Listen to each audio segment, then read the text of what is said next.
Hello guys, यहाँ सवाल है बोर्ड परीक्षा 2025 में, हालांकि 1 नंबर में पूछे हुए हैं और यही सवाल आपको 2 नंबर में भी पूछेगा, यानी ऑब्जेक्टिव और सब्जेक्टिव दोनों में।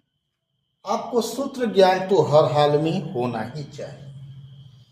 सवाल है त्रिभुज एक्स ओ वाई जिसके शीर्ष x 0 4 0 0 तथा y 3 0 है का क्षेत्रफल है। ऑप्शन है 12 वर्ग इकाई, बी में है 6 वर्ग इकाई, सी में है 8 वर्ग इकाई, डी में है इनमें कोई नहीं। तो आंसर होगा इसका बी। लेकिन सवाल है कैसे? तो त्रिभुज का आपके पास में कई एक सूत्र है, जैसे हाफ गुना आधार गुना ऊंचाई। कब? जब त्रिभुज का आधार और ऊंचाई दिया रहेगा तब। समबाहु त्रिभुज का है √3/4 गुना भुजा स्क्वायर। कब? जब त्रिभुज समबाहु हो तब।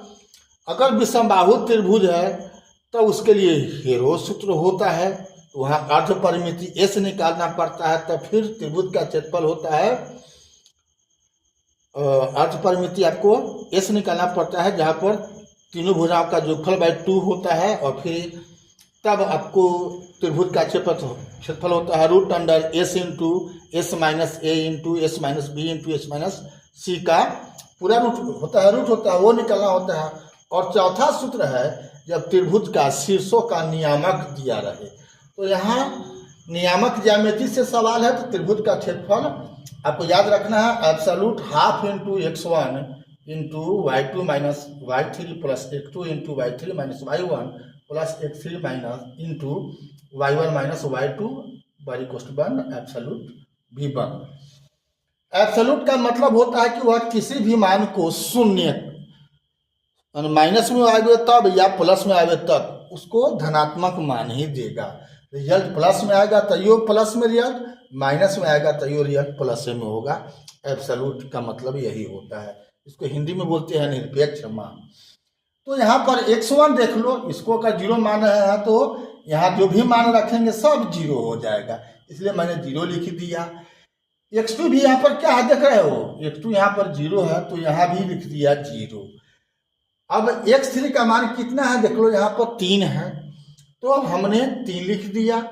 अब y1 का मान, तो y1 कितना है 4 है तो 4 भर दिया। y2 का मान कितना है 0 है, 0 लिख दिया। तो क्या हो गया हाफ गुना 12 बराबर क्या हो गया एब्सोल्यूट, ये कट जाएगा, क्या मतलब है 6 मतलब है, तो एब्सोल्यूट 6 मतलब 6 वर्ग इकाई, इसलिए आंसर आपका बी हो जाता है। ठीक है, तो अभी तक BKR कुशवाहा प्रोफाइल को आपने फॉलो नहीं किया है तो फॉलो कर देना है, और यूट्यूब पर सब्सक्राइब नहीं किया है तो सब्सक्राइब कर देना है। फिर मिलते हैं अगला वीडियो में, तब तक के लिए जय हिंद, जय जगत, जय भारत।